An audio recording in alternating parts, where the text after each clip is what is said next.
반갑습니다. 김종원입니다. 이번 시간에는 좌표에 따른 편인의 해석에 관해서 한번 알아보는 시간을 갖도록 하겠습니다.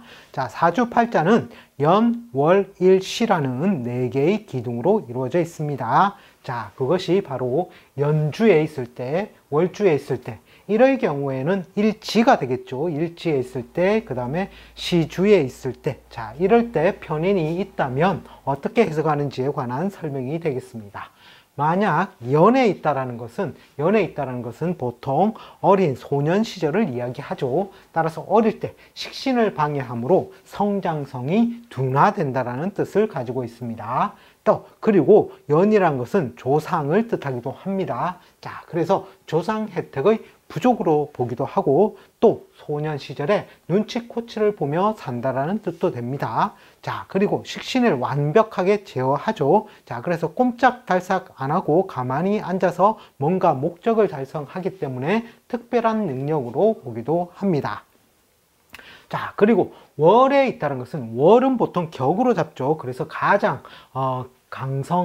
강한 기운으로 해석을 하기도 합니다. 그래서 오랫동안 사용하는 기운으로도 쓰기도 하고요. 자, 그럴 경우에 편인이 있다는 것은 육친의 애로, 즉 모친이 와야, 엄마라는 것은 모친이 이제 정인의 별이 되죠. 자, 그런데 편인이 왔다는 것은 부와 모가 뭔가 엇박자가 난다라는 뜻을 가집니다. 따라서 부와 모의 덕이 부족하다라고 해석을 많이 하기도 하고 또 학문의 속성이 편인격에 해당하기 때문에 보통 이공이나 의학, 즉 전문성이나 기술 속성의 학문을 하게 되기도 한다라는 뜻을 가지고 있습니다.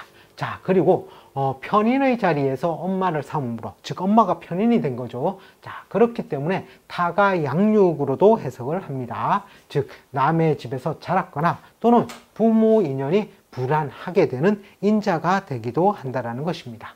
자, 그리고 일은 일지에 올 수만 있죠. 일주는 나가되니까 일지에 만약 편인이 왔다라면 자, 식신을 방해함으로, 식신을 완벽하게 제어함으로 처와의 정신적인 갈등이 생기기도 합니다. 자, 나의 입장에서 재성이 처가 되죠. 재성을 소통시켜주는 인자가 바로 식상이라는 것입니다.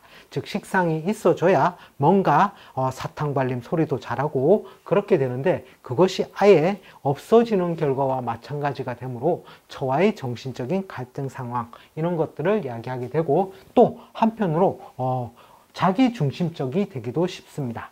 그리고 편이라는 것은 식상을 완벽하게 제어함으로 특별한 재주죠. 즉 가만히 앉아서 뭔가를 다 일처리를 다 한다라는 뜻도 된다는 것입니다.